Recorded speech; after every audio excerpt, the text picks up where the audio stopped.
Good morning, everybody. Happy Valentine's Day. I didn't even know. So I'm in the car on the way here, and Nina's like, "Oh, it's Valentine's Day." I was like, "Oh, cool." It's like the only day of the year that you're allowed to intentionally boycott Facebook because it gets so depressing. Because no one who's actually happy on Valentine's Day goes on Facebook. Everyone else just posts memes. Anyway, I should probably stop right there. How are we all? I hope we're all well. Great way to start. We're in the second week of our new series called Can I Get a Witness? I have the wrong accent to say that, I think. I feel like I should be African-American, sort of belting it out. But we've been, Jared started last week, and what we're going to be doing every week is having a look at the whole concept of vocation, the calling of God, and what that really means for us. And so I think, I can speak for myself, but I think to talk about vocation, to talk about calling, I think everybody at some point in their life has a moment or multiple moments where they begin to ask the question of vocation. You know, who am I? What am I here for? What's my purpose? What does this all kind of mean? You look around at the chaos and obscurity of life and begin to try and figure out in some way how it can all piece together in some meaningful way. And then you begin to throw in something like faith, where there's supposed to be a divine authority orchestrating everything, and it can get really confusing. I think a lot of the time when you open your windows and doors and look at what goes on in the world around us, it can be really hard to piece it all together in some helpful way, let alone step into that and go, well, this is where I fit. This is my calling. This is my vocation. This is what I am tasked with in the middle of all of this. And so that's kind of what we're trying to do. When I talk about vocation, I often look back at the moments in my life. And maybe you've had moments in your life where you'll be able to identify them as kind of like orienting moments, where you were going one way and something happened and then suddenly you're going a different way. I've had a number of them in my life. I was raised, I've shared this before, I was raised in a Catholic home, and I'm so grateful for that upbringing because it taught me a lot about faith. It taught me a lot about God. But again, when I got to a certain age, I sort of felt like I grew out of my faith. I just did my own thing for a little while. Ended up back in church around the age of 16. But I'd already kind of decided my vocation at that point. I was in college, and there was a number of us who were kind of traveling down this sort of, we wanted to be doctors. We didn't really know what that meant or what that looked like, but we thought, hey, that's kind of cool, I guess. And so we were studying what you need to study to be a doctor, which is like everything, apparently.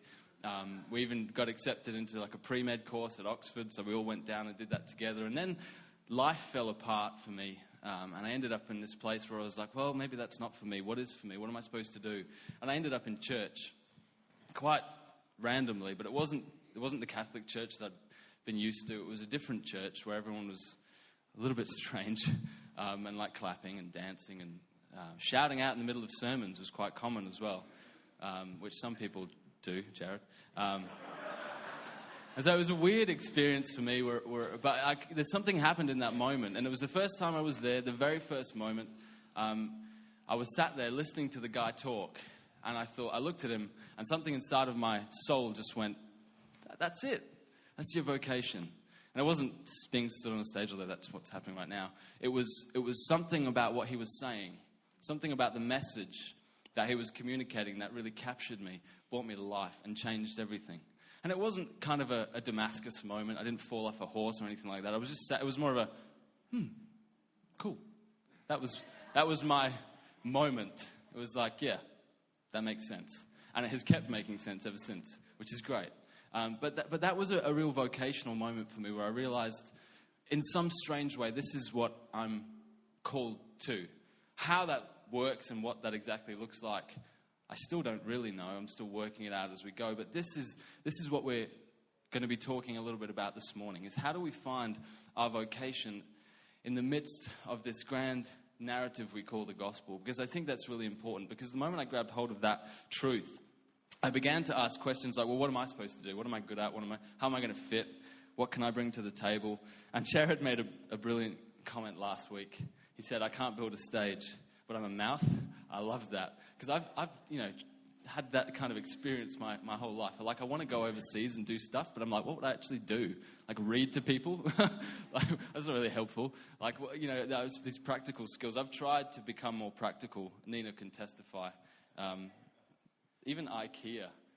Like, just not into it, eh? Can't do it. I get so frustrated. Maybe I'm a mouth too. Definitely not an IKEA flat pack. Put her upper. I don't even know what they're called. But as I travelled through trying to discover my vocation, I actually came across this passage, and it's where we're kind of placing ourselves for the next 3 or 4 weeks. And it's the beginning of Jesus' ministry. We heard it last week, and we're going to sort of hear it every week, I think. Is when Jesus is sort of setting himself up, and he comes into the synagogue, and they hand him the scroll, and he begins to read these words from Isaiah 61. He said, "The Spirit of the Lord is on me because he's anointed me to proclaim good news to the poor. He sent me to proclaim freedom for the prisoners and recovery of sight for the blind, to set the oppressed free, and to proclaim the year of the Lord's favor." You see, the reality of vocation is that we're all called to different things and doing different things, and we're all good at different things. Praise the Lord. My wife can do IKEA flat packs. It all works out. We're all good at different things, and we all have those orienting moments in life that shift us from maybe one direction to another, and some of them are Damascus moments, and some of them are just cool moments. But they're all moments that tell a grand story, a greater story. And all of our callings, whilst they're different, fit into the grand calling of the gospel. We find our vocation in the vocation of Christ. And this is where we find the vocation of Christ in Luke chapter 4. When he stands up and he says, "The Spirit of the Lord is on me. He's anointed me to proclaim good news to the poor." And that really encapsulates so much, doesn't it?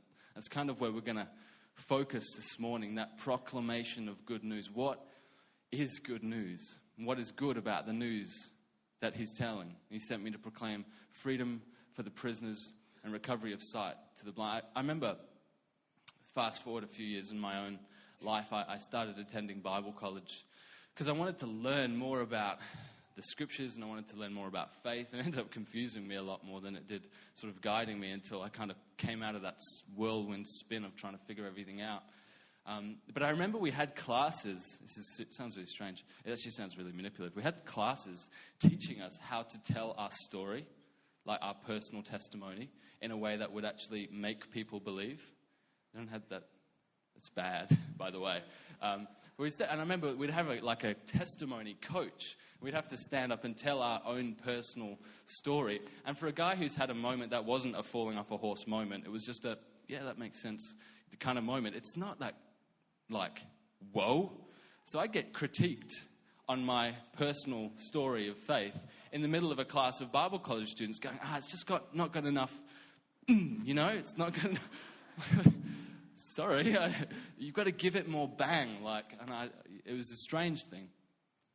We were trying to sort of construct this grand testimonial narrative that was completely abstracted from the reality of what it really was.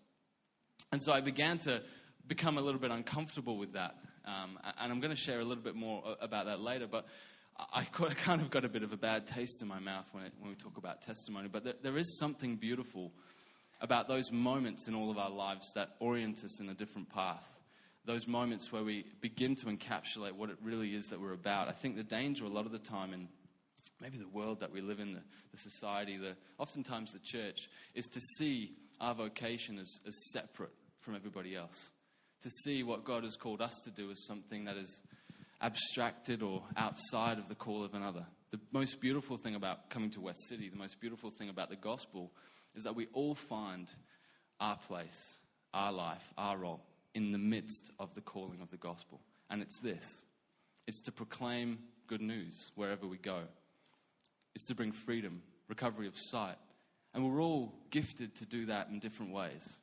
We're all gifted to bring something to another that no one else could bring. And so we're going to speak a bit more about that by introducing you to someone that I've only been getting to know a little bit recently. And her name is Sojourner Truth. I'm going to put her on the screen. For some of you, you'll know the story of Sojourner really well. For some of you, you won't. I was definitely on side of not really knowing her story. But for the last few weeks, I've just been reading about her in preparation for today and learning so much. And I really never found someone who encapsulated the scripture that was on the screen so much in terms of how she oriented her life and what happened in the midst of her life. For those of you that don't know, she was born into slavery in 1797. She was born in Ulster County in New York, so she wasn't in the South. She wasn't on the plantations like a lot of the books and the movies portray. She was kind of a domestic slave from being very young, which means that instead of just going out and picking cotton, which was really bad as well, but domestic servants had to do pretty much everything. From the moment they woke up to the moment they went to sleep, they were responsible for absolutely everything. By the age of 10, she got sold for $100 along with a whole flock of sheep. It's like ridiculous. Hey, take the sheep as well, like for $100. And she lived her life in slavery. She had 5 children, all born into slavery. But she was one of the lucky ones who was born, who got to live during the Emancipation Act, which came in, I think, 1863, a little bit later under Abraham Lincoln. But in New York, they released a particular decree that slaves could be released from their owners at a certain point before the Emancipation Act became sort of final across the way. So she ended up leaving slavery, leaving her home. There's a really funny story that she was technically free under the law in New York. She could actually leave slavery, but her owner decided that they were going to keep her because she wasn't doing enough because she'd done something to her hand. So she decided that she was going to leave anyway, which was a pretty big deal. But when they asked her, like, did you run away? She said, no, I didn't run away because I thought that was a wicked thing to do. So instead I walked. That was really funny. So she walked, taking her children, and she was involved in this kind of embroiled legal case at the same time. One of her sons was technically sold illegally into another form of slavery, and she ended up being one of the first black women to beat a white man in court for custody of her son. So really, in the beginning of her life, we can begin to see some profound things happening. I often, as I was reading, I think, I'd love to meet her. Love to meet her in the flesh. And then I have these moments where I'm like, actually, I'm not sure if I would. She'd be one of those inspiring characters, but I reckon she'd be one of those really ballsy characters at the same time. Like when you're in her sort of presence, you feel really like, oh, don't say the wrong thing. Like she might smack you over the head. She had this tenacity. She had this ferocity about her that when she had something in her mind that she needed to do, she had to do it. And this is one of the reasons that she's one of the most inspiring sort of historical figures around the time of the emancipation, because she was someone who was freed from slavery. And instead of doing what a lot of people did, and a lot of people were justified in doing, going, praise the Lord, I'm free, she experienced her freedom and then turned right around and started proclaiming freedom for others, which was a big deal. But it was especially a big deal for a black woman born into slavery, to have the courage and the strength to stand up and to look them in the eye and go, while there is still anyone else left in slavery, I cannot stop doing what I'm doing. So she was a slave, but she became an abolitionist. Yeah, there's a big difference between those two things. I guess she was an abolitionist before. No, I don't know. She was an abolitionist, a feminist, and she became an evangelist. In 1843, she had an encounter with God that changed her life, a moment of reorientation, a moment that propelled her and then compelled her to speak and proclaim.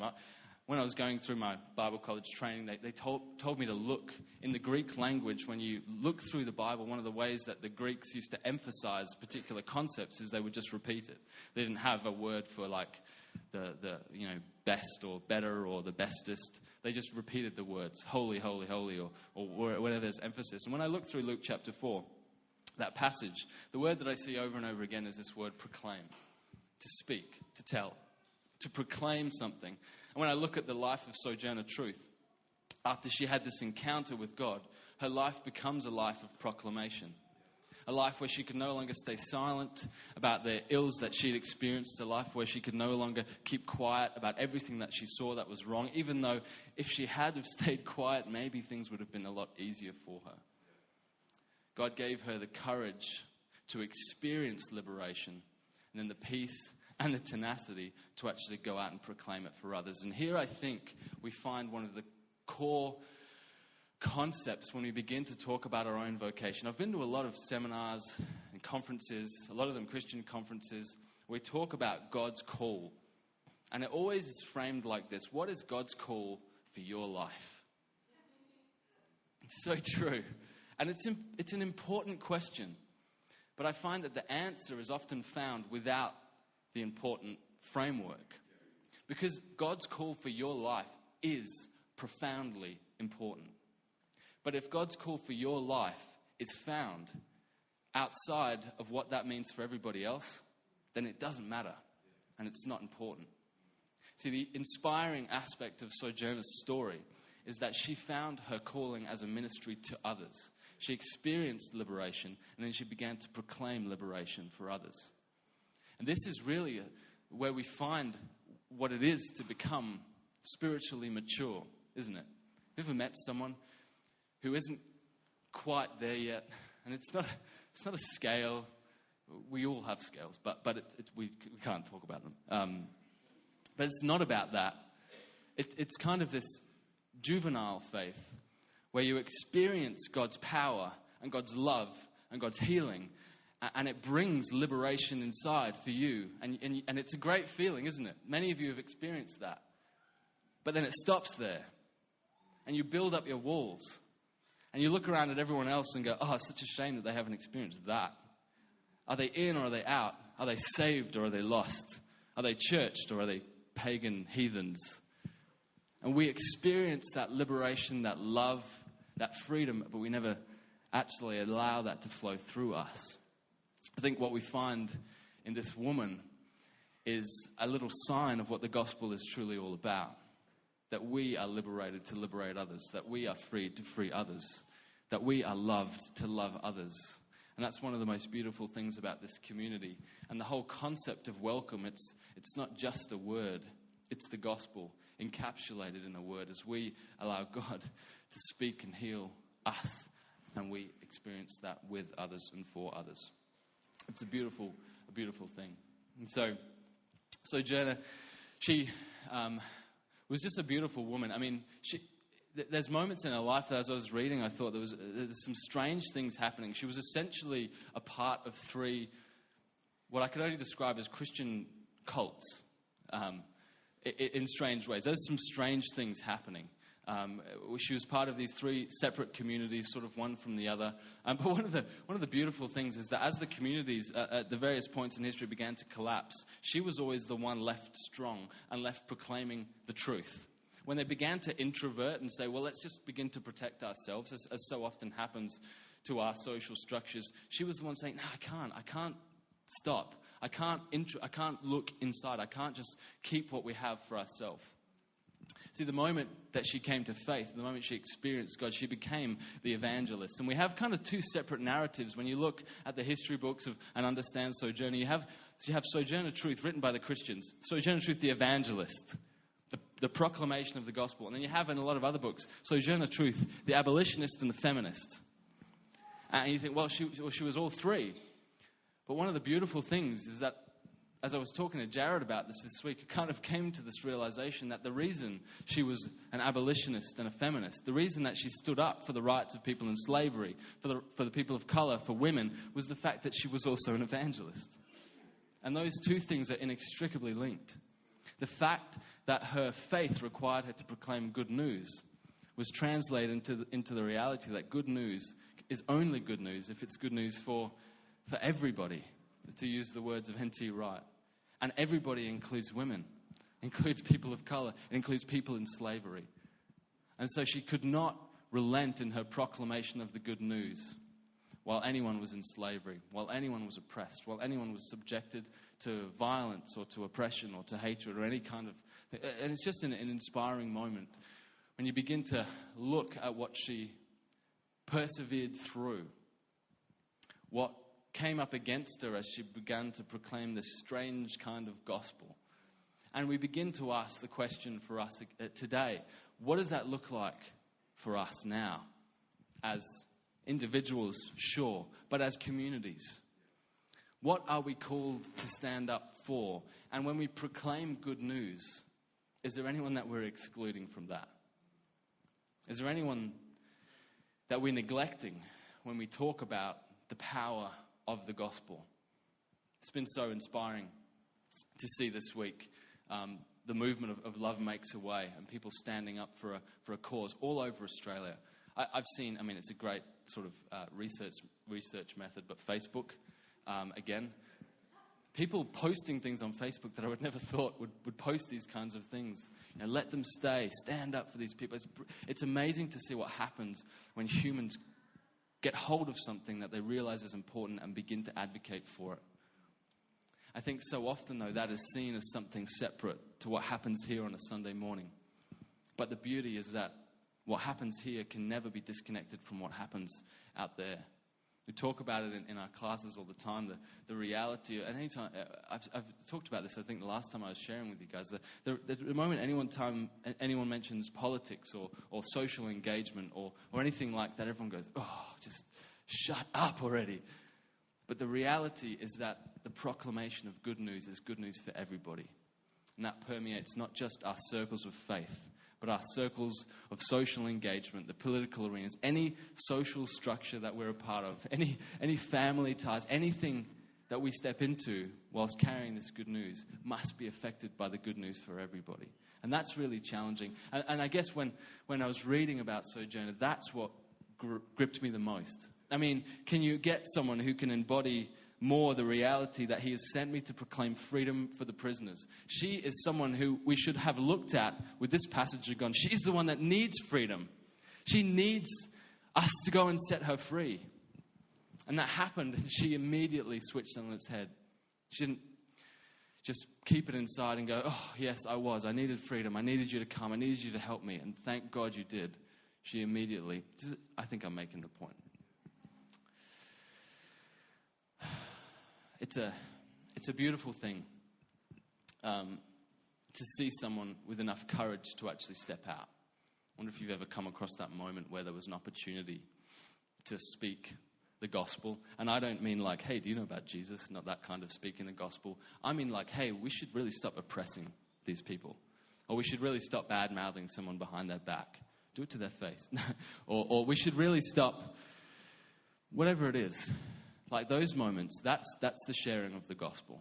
It's in the moments where we begin to stand up for what is good and righteous and true and honest. Whoa, that was intense. Maybe I said something wrong.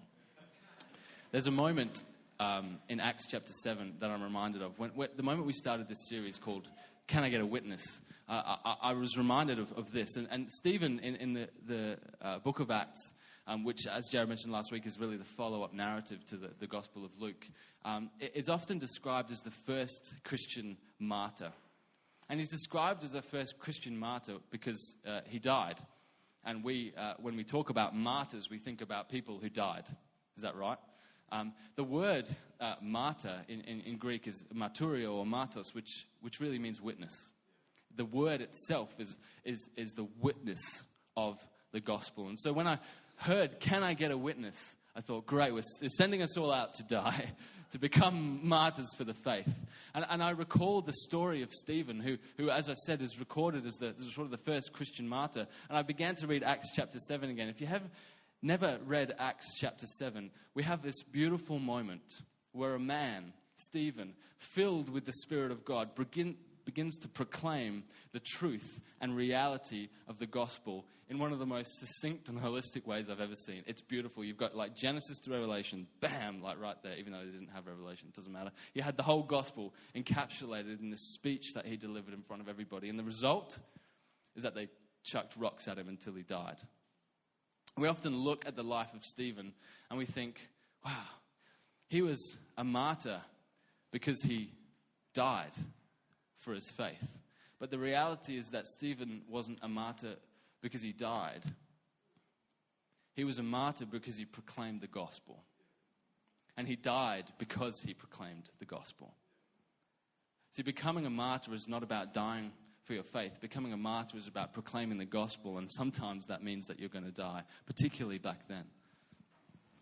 And it's just a powerful moment where we realize that oftentimes to proclaim this good news and to make sure that this good news is not just good news for us, it's good news for everybody, is not always the news that everybody else wants to hear. Oftentimes, it's not the news that Christians want to hear. Because you know what I'm talking about. Because a lot of the time it's easier if it's just good news for us. It's easier if it's just good news for me and my family. I don't know if you ever tried doing something good. You know, like you're like, this is a really good thing, and found it was more difficult than you could ever imagine.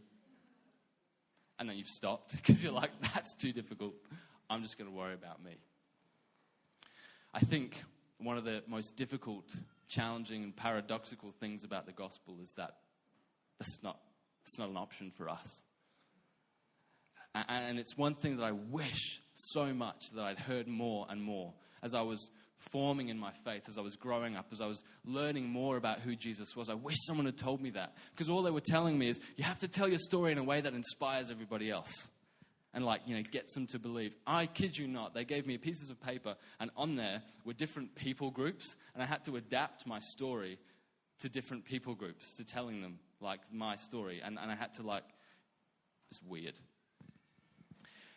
And so, as a follow-up to that, we at Bible college, going back to that story, we used to break up into different groups and learn. And eventually, it got so bad with me, I was so unteachable, that they gave me a Bill Hybels book called Just Walk Across the Room, which had the foolproof formula for sharing your story with others. I was like, finally, just a formula. It's easy. He said, just make sure, just make sure that when you're sharing your story, when you're proclaiming this good news that you've experienced, just make sure everybody knows how bad your life was before God. And then tell them how incredible it was to experience Him. And then how good it was afterwards. And I realized in that moment, this is the problem. You're trying to teach me how to lie. It's not the truth. It's not the gospel. The gospel is probably the other way around. Everything seemed to be going okay for me. And then I met God, and suddenly I was like, oh my goodness. Now I'm supposed to do what? With who? All the time? And it became this unrelenting thing inside of me. But I thank God that from the moment something awakened inside of me, at least I could step into those moments where I was hearing that stuff and going, it's something not quite right.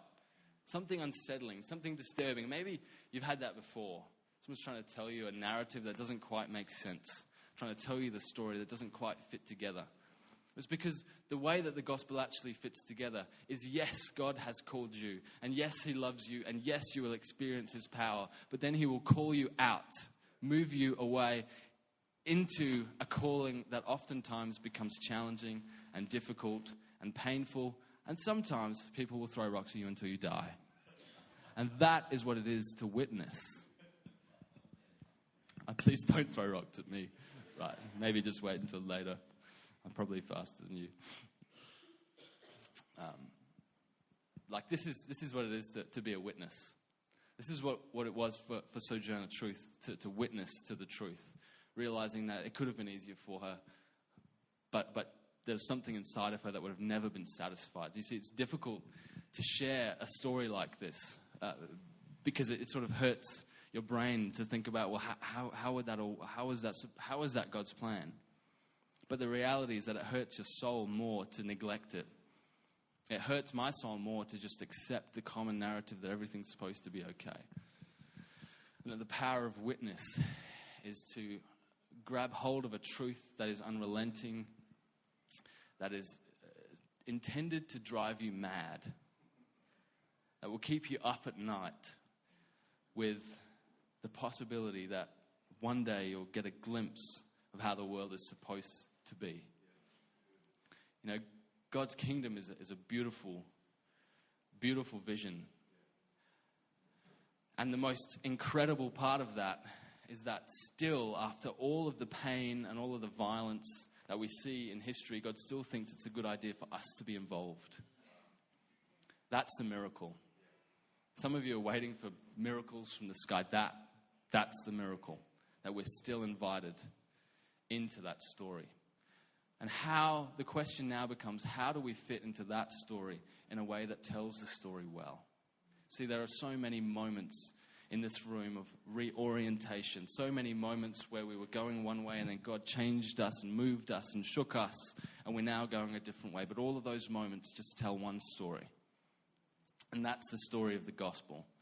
And it's through the gospel that the kingdom will come to pass. It's through that we will see a world where children don't get deported to Nauru, where people aren't put in detention for seeking asylum, where we actually love people, accept people with no strings and conditions attached. That's what it is to have a look at the kingdom of God in our own minds, and that's what it is to tell the story of the gospel, and that's what it is to find your place in the middle of it. So that's the question. The reason we're tracking through different historical figures like Francis of Assisi last week and Sojourner Truth this week is not to put them on a pedestal, and certainly Jared didn't put Francis on a pedestal last week. It was pretty funny. We're not putting them there and going, be like this, because the reality is they're not different from us in whole ways. They just chose to continue, to keep going. When everything was coming at them, when they had the chance to tell the good news just for them, they refused because something inside of them wouldn't let them.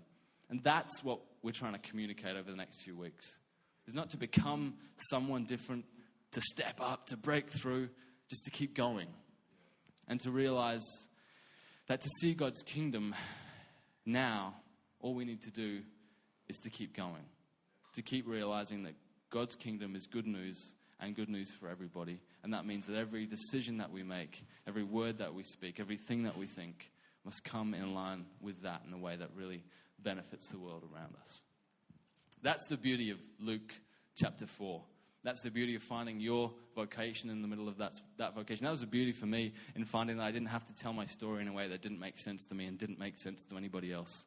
Funnily enough, when I dropped that class and started telling my story to people in a way that just made sense to me, they actually went, oh man, I'm so glad you shared that because my life sucks and I'm supposed to be a Christian. And that's the thing, isn't it?